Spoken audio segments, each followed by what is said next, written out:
Entonces, empecemos.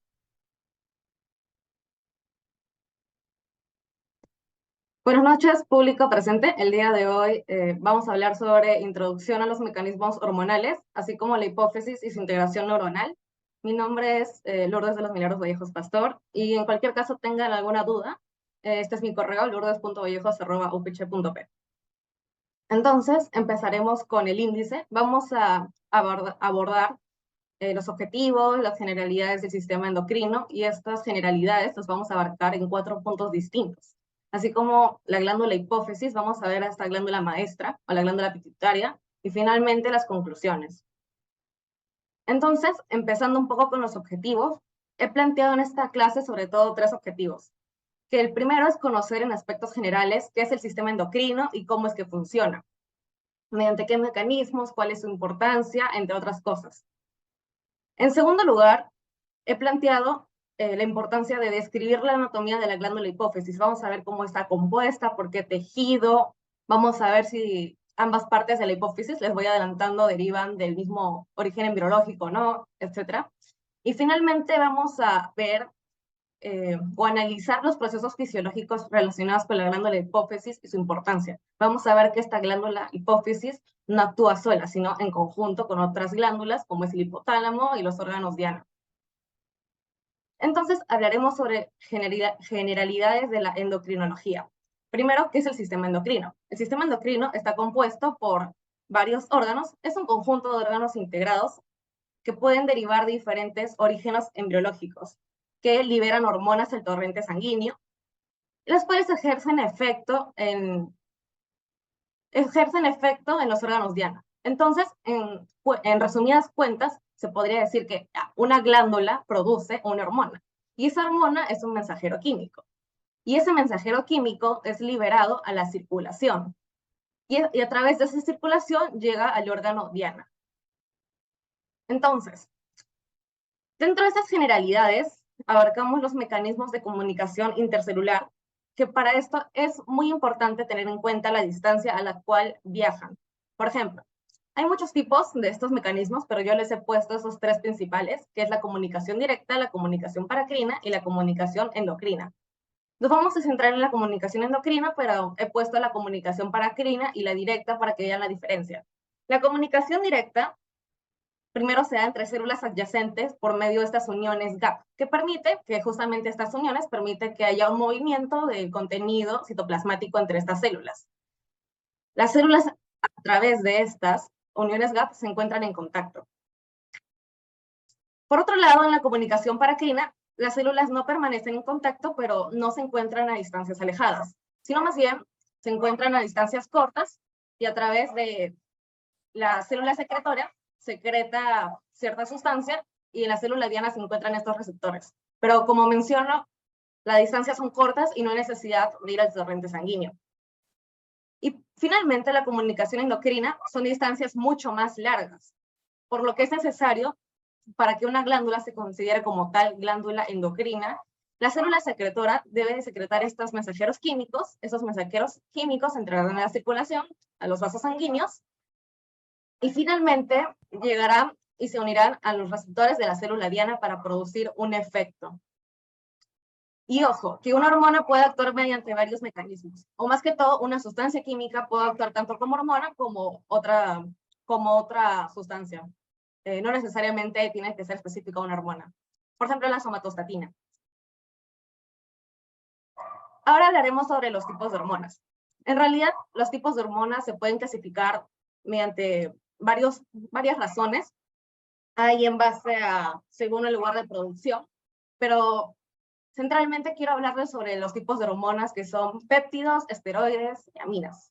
Más que todo, los péptidos son las proteínas, que son los más abundantes, y una de las características es que los receptores se encuentran en la superficie celular, porque estas proteínas no son capaces de atravesar la membrana citoplasmática.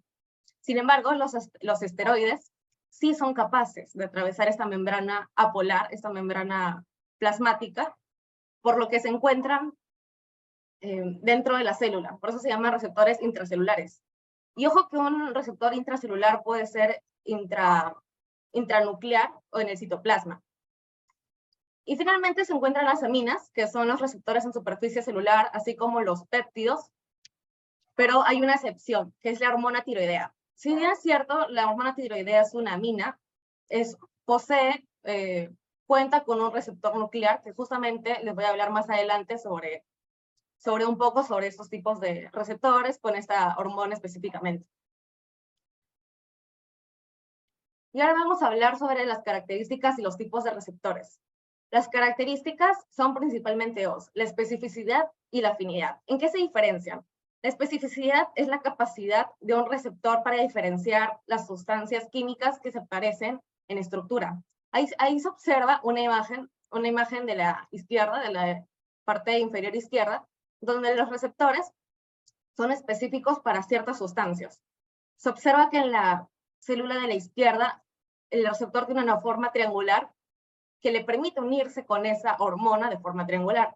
Sin embargo, en la célula de la derecha, que no es la célula diana, no es la célula a la que está disponible, a la que está destinada ese neurotransmisor, por ejemplo, o esa hormona, no se va a poder unir justamente por esta especificidad y no va a causar ningún efecto. Y así como en la especificidad se encuentra la afinidad. En la afinidad hay tipos de afinidad, hay grados, la alta afinidad, la afinidad media y la baja afinidad. Y eso ya depende más que todo de la estructura. Y ojo que en la afinidad tiene que ver también la constante de disociación. A mayor constante de disociación, menor afinidad. Es una relación inversa que hay que tener en cuenta. Seguimos hablando de las características y los tipos de receptores, que hay dos tipos principalmente, los de membrana celular y los intracelulares. Los de membrana celular hay tres, sobre todo, los acoplados a proteína G, los receptores tirosina quinasa y los canales iónicos. Los canales iónicos se producen a través de cambios conformacionales que permite el paso de iones. Hay que recordar que los iones no son permeables a la membrana citoplasmática. No son membranas hasta a la parte hidrofóbica de las colas polares de los fosfolípidos, por lo que necesitan de estos canales iónicos para poder atravesar esta membrana. Y esto se da mediante cambios conformacionales. Y esto es y esto se produce inmediatamente. Entonces, aparte de los canales iónicos, están los receptores tirosina quinasa, por ejemplo, que se observa que son esos heterodímeros que se van a fosforilar y se van a activar. Y así como los receptores tirosina quinasa están los acoplados a proteína G, que poseen 7 dominios transmembrana, que son relacionados a ojo, la mayor cantidad de hormonas, sus receptores es parte de la familia acoplada a proteínas G.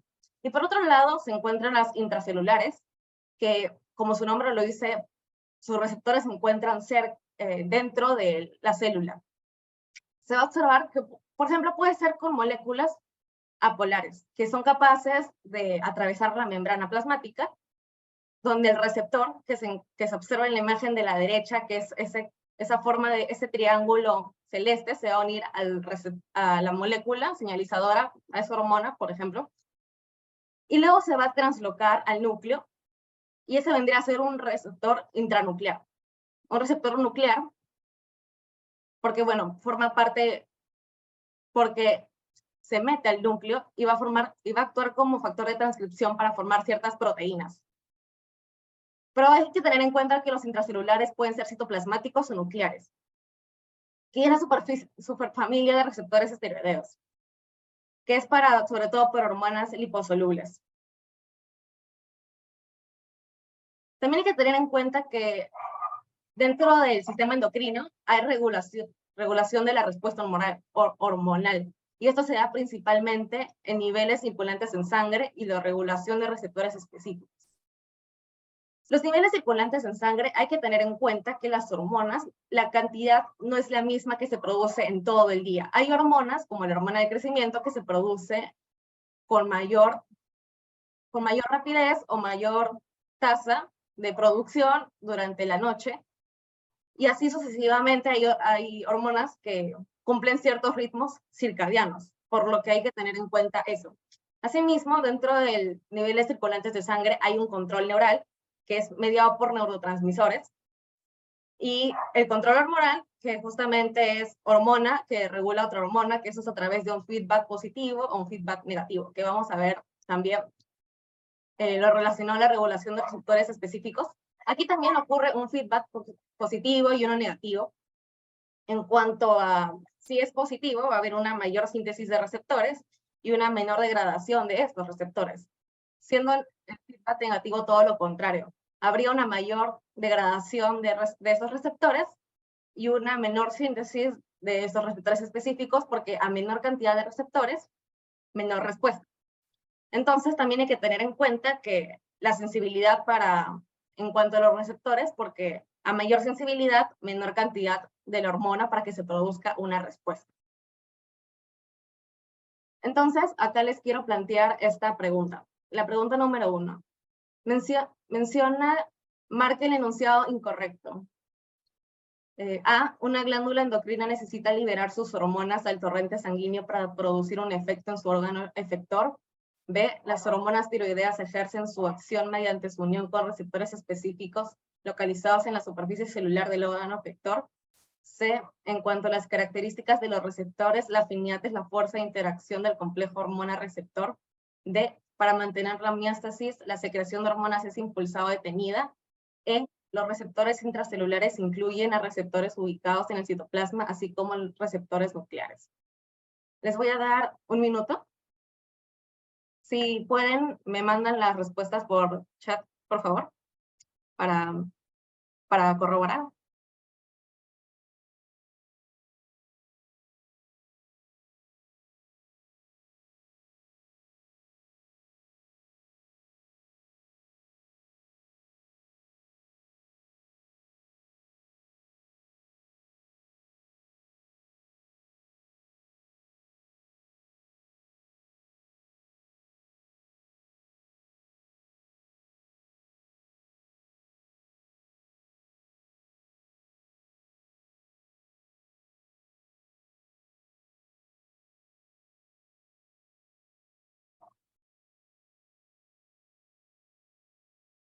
A ver, ya tengo una respuesta.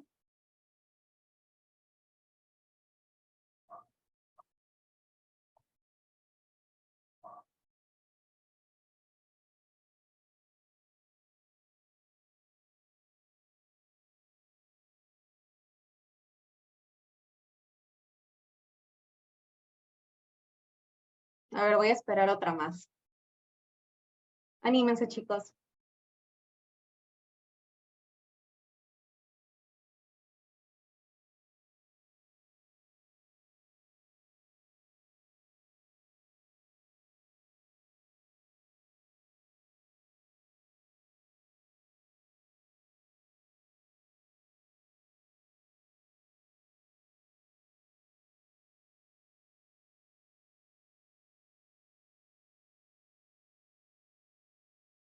Ok, entonces lo iremos resolviendo juntos.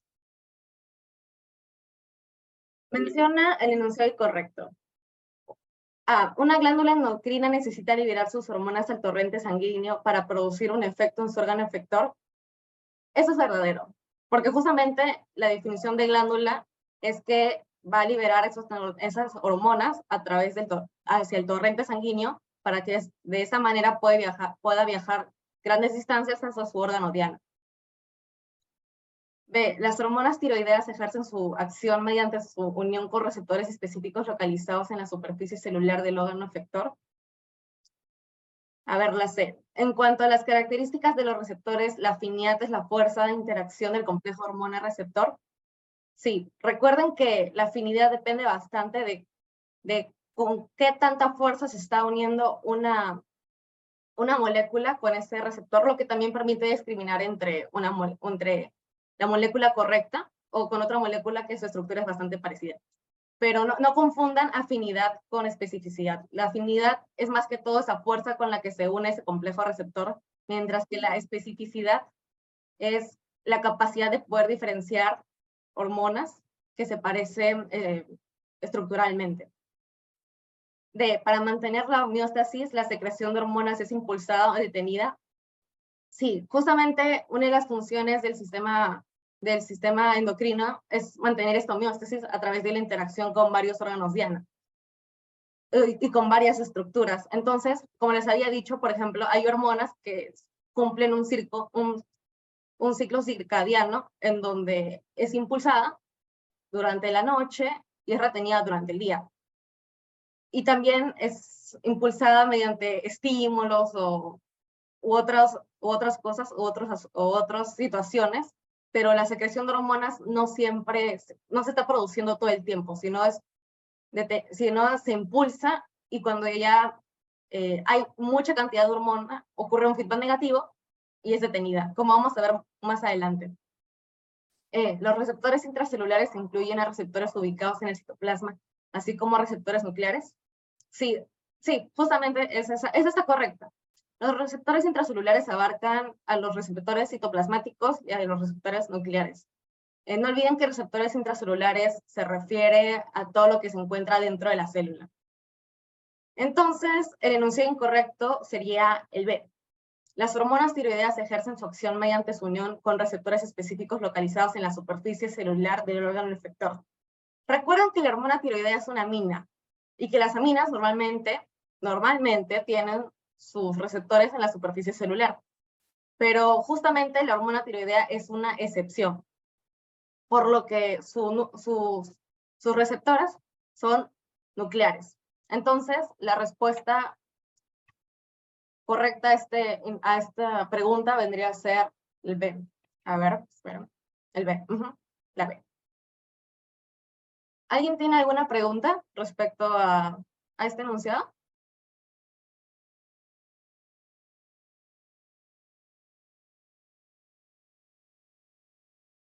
¿O alguien tiene alguna pregunta respecto a esta parte de generalidades? Porque ya vamos a pasar a lo que es la glándula hipófisis como tal.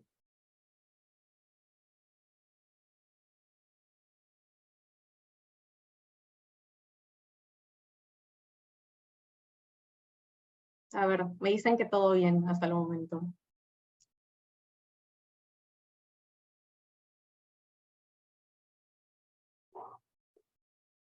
Ok. Si les surge alguna pregunta, no duden en interrumpirme. O si quieren, usen el micro o el chat. Yo igual lo voy a ver. Entonces, continuamos. Vamos a hablar sobre la glándula hipófisis, glándula maestra, glándula pituitaria. Primero vamos a hablar sobre la ubicación anatómica. A ver, tenemos en cuenta que la hipófisis se encuentra por debajo del hipotálamo. En el hipotálamo, primero, van a ver estas neuronas magnocelulares. ¿Y por qué les comento estas neuronas magnocelulares? Porque justamente la glándula hipófisis se va a dividir en dos porciones, que es la adenohipófisis y la neurohipófisis. La adenohipófisis o hipófisis anterior está formada por tejido epitelial glandular. Se puede decir que la glándula como tal es la porción de la adenohipófisis, porque esa es la que se encarga de producir y secretar las hormonas. Por otro lado, la neurohipófisis o hipófisis posterior está formado por tejido nervioso secretor. ¿Y qué secreta? Secreta hormonas secretadas por el hipotálamo, específicamente esas neuronas magnocelulares que viajan a través de sus axones, como se observa acá. Estas son las neuronas magnocelulares. Y a través de sus axones van a viajar hormonas como la ADH, como la oxitocina, que se encuentra justamente en la imagen de la derecha, para formar ciertos efectos. Entonces, la adenohipófisis, recuerden, adenohipófisis, parte anterior, neurohipófisis, parte posterior, y ellos están conectados con el hipotálamo a través de esas estructuras. Ojo, si bien es cierto que esas dos partes forman la hipófisis, sus orígenes embriológicos son distintos. La adenohipófisis está formada deriva de la bolsa de Ratte, que es una invaginación del ectodermo, mientras que la neurohipófisis deriva del neuroectodermo. Son distintos orígenes embriológicos. Y también van a constar de distintos tipos de células, que ya lo vamos a ver justo en la siguiente diapositiva. Pero ahorita me quiero centrar en la parte de la neurohipófisis. El hipotálamo, a través de ciertos estímulos, va a secretar, va a producir neuronas como la ADH, que se encarga de, es la que se va a encargar de regular la vasopresina, de regular los niveles de agua en el organismo, de evitar que se pierda agua. Entonces, y la oxitocina, que justamente esta se va a liberar mediante estímulos que se observan en la imagen de la derecha. Entonces, se va a liberar a través de estas neuronas macrocelulares, y estas hormonas van a migrar desde el hipotálamo hacia la neurohipófisis a través de esos axones. Y una vez que se encuentran en la neurohipófisis, estos van a ser secretados a sus órganos diana para formar un efecto, para causar un efecto. Por ejemplo, la oxitocina se secreta de la neurohipófisis, de la hipófisis posterior, debido a un estímulo en el hipotálamo, y va a interactuar con el útero, con las glándulas mamarias, con el sistema nervioso central, y va a producir efectos distintos. Por ejemplo, lo que se observa en la derecha, que se observa la contracción del útero, contracción uterina, como un efecto de la oxitocina. Entonces, hay que tener bastante en cuenta eso, que si bien es cierto la parte glandular de la hipófisis como tal es la de mi hipófisis, la neurohipófisis también secreta hormonas, pero no es contado como una glándula, debido a que en sí esta parte no secreta las hormonas, puesto que estas son secretadas por las neuronas magnocelulares, sobre todo los núcleos supraópticos o los paraventriculares, que secretan estas sustancias como mencioné, ADH u oxitocina. Entonces, ya hablando un poco más de la parte secretora, de la parte glandular como tal, primero vamos a hablar sobre sus partes. La adenopófisis y la neuropófisis están representadas acá. La neuropófisis está representada mediante un círculo, mientras que la adenopófisis está representada mediante un sol. Y la adenopófisis consta de 3 partes: las pars tuberalis, pars distalis y pars intermedia. Ojo que la pars intermedia es esos restos de la bolsa de Rathke, que es esa invaginación del ectodermo.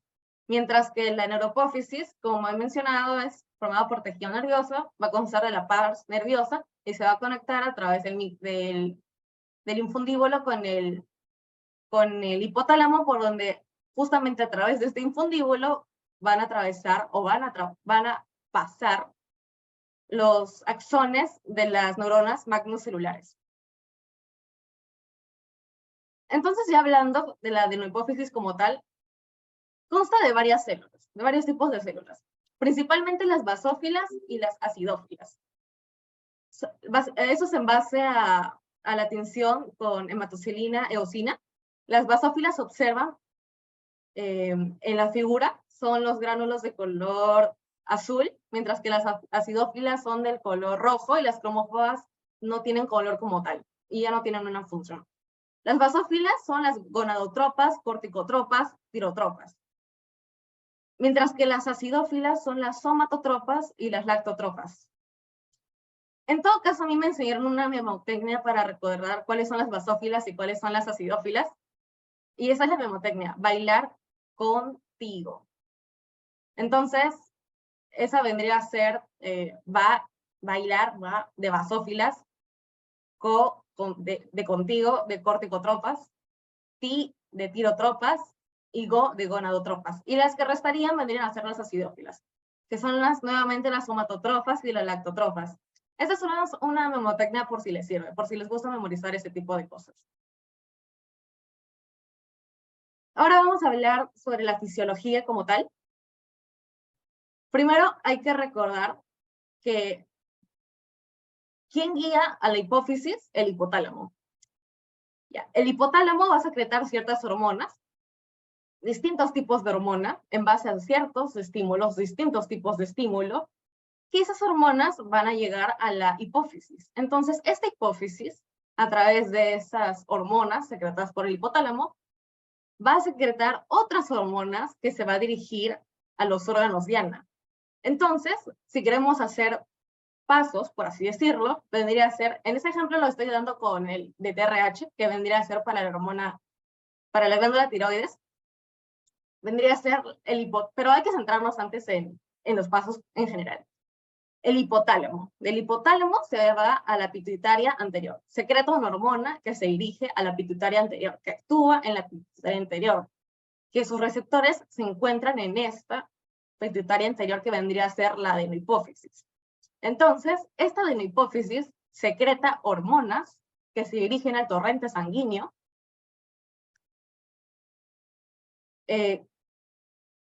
y que posteriormente se va a unir a las células dianas de cierto órgano, que vendría a ser el tejido blanco. Entonces, en la imagen de la derecha se observa el hipotálamo, la neurohipófisis, la adenohipófisis, pero centrándonos en la adenohipófisis, se va a observar que en base a estímulos del hipotálamo se van a secretar varios tipos de hormonas. Por ejemplo, la TSH, LH, FSH, etc. Y cada una de esas hormonas va a actuar en órganos específicos. Por ejemplo, yo les voy a hablar de la tiroides, de la TSH, que va a estimular la glándula tiroides para producir hormonas específicas destinadas al crecimiento y diferenciación o equilibrio energético. Y así como hay hormonas destinadas a la tiroides, hay hormonas destinadas al útero, a los órganos reproductivos, a los diferentes sistemas que hay.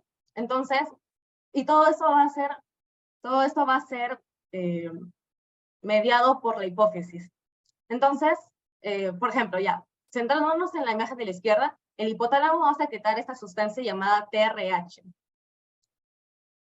La pituitaria anterior, ya una vez que captó esa TRH mediante sus receptores, va a secretar TSH, que es el estimulante de la tiroides. Entonces, va a secretar una glándula endocrina, que vendría a ser de la tiroides.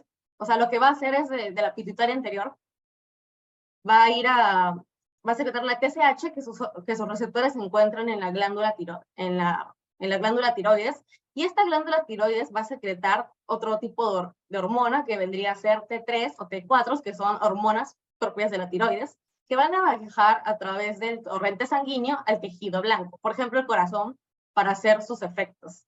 Y así sucesivamente con todos los distintos tipos de hormonas que hay y están relacionadas con la hipófisis.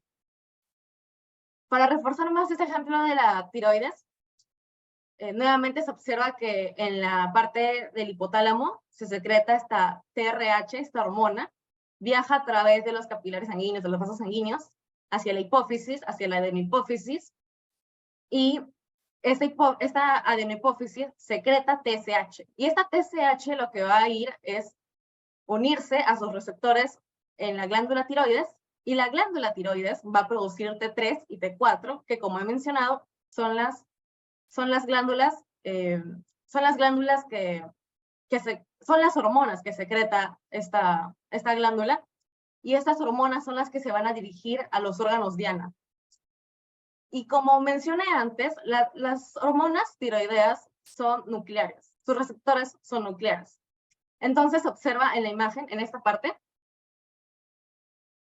que una vez que estas hormonas lleguen a su órgano diana, van a atravesar la membrana plasmática y van a atravesar la membrana nuclear y se van a anclar al núcleo y van a funcionar como agentes codificantes, agentes transcripcionales. Entonces, también hay que tener en cuenta que estas hormonas T4 y T3 funcionan como feedback negativo. ¿A qué me refiero? Si hay mucha cantidad de hormona, le van a decir a la hipófisis, espera, ya no hagas más, ya hay suficiente. Y también se observan que hay otros tipos de inhibidores, como la somatostatina, los glucocorticoides, la dopamina, y otros tipos de estímulo, como el frío, el estrés, el ejercicio físico. Pero más que todo, quiero que se lleven la idea de que la hipófisis secreta hormonas que son captadas por el hipotálamo secreta hormonas que son captadas por la adenohipófisis, y esta adenohipófisis secreta hormonas que serán captadas por los órganos diana, que como en este caso ya hemos visto el ejemplo de la tiroides. Y finalmente, bueno, esto es un resumen sobre el hipotálamo, TRH, secretado por el hipotálamo, TSH secretado por la hipófisis, se dirige hacia la tiroides secreta T4 y T3, que son estas hormonas tiroideas, y estas hormonas, así como pueden ir al tejido blanco, al tejido diana, pueden regular esta producción de TSH. Entonces, ¿qué pasa si hay un tipo de alteración? Se le conoce tipo de alteración terciaria, bueno, primaria, secundaria y terciaria, en base a qué glándula es la que no está funcionando correctamente. Y se cuenta de abajo hacia arriba. La primaria es si la glándula endocrina, si la glándula diana no es la que funciona correctamente. La secundaria es cuando la adenohipófisis no es la que funciona correctamente. Y la terciaria es cuando ya es problema del hipotálamo. Entonces, ¿qué pasa si en un caso mi tiroides no está funcionando, pero mi hipófisis y mi hipotálamo sí está funcionando? Esa vendría a ser un tipo de alteración primaria, por ejemplo. Secundaria, en caso de que la hipófisis no la haga, y terciaria, en caso de que el hipotálamo no funcione. Y a ver, justamente hay una pregunta que en esto represento con la imagen anterior que les había puesto.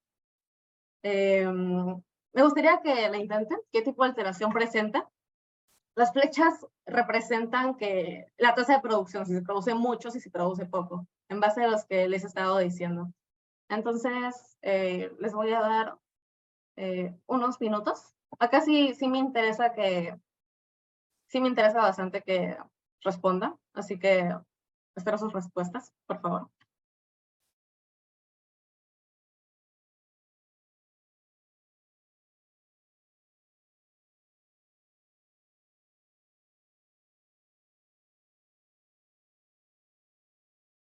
Ya tengo una.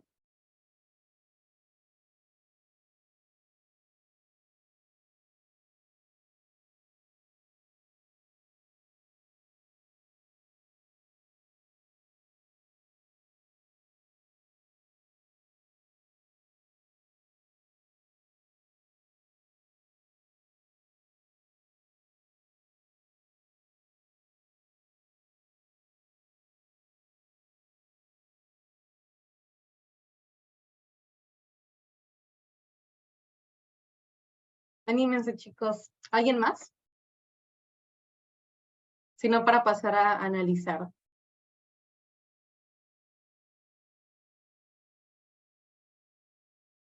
Entonces, pasamos a analizar. Sí, justamente la persona que me respondió está en lo cierto. Vendría a ser un tipo de alteración primaria, porque acá lo que representan las flechas es que la pituitaria anterior, la de una hipófisis, sí tiene una tasa de producción alta, sí está secretando la TSH, esta hormona estimulante de la tiroides sí la está secretando. Pero se observa que la hormona T4 no, su tasa de producción es baja, pero si hay ese estímulo, por así decirlo, ¿por qué no se está produciendo? Entonces ese ya no es problema de la adenohipófisis, sino es problema de la glándula, que vendría a ser en este caso la tiroides. Y por eso justamente es primaria y no secundaria. Secundaria sería en el caso de que, en el caso en el que hubiera por ejemplo, una cantidad adecuada de hormona de TRH secretada por el hipotálamo y una baja producción de TSH. Esa podría ser una alteración secundaria, mientras que la terciaria vendría a ser cuando el hipotálamo no secreta suficiente TRH a pesar de estos estímulos como hemos visto del estrés, del frío y de la actividad física. Entonces, esta vendría a ser las conclusiones en base a los 3 objetivos planteados, pero antes de eso quiero saber si alguno tiene alguna pregunta con lo anterior. ¿Todo claro? porque es primaria, no secundaria y terciaria. ¿Todo claro eso?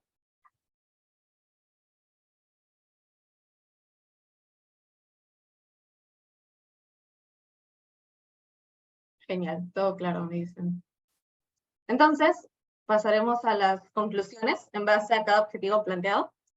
El primero es que el sistema endocrino es un conjunto de órganos integrados que liberan hormonas al torrente sanguíneo. No se olviden, para que una glándula sea considerada como tal, debe liberar sus mensajeros químicos al torrente sanguíneo, para que estos puedan ejercer un efecto en los órganos blancos, ya sean cercanos o lejanos, con el fin de mantener la homeostasis, que es muy importante para los seres vivos.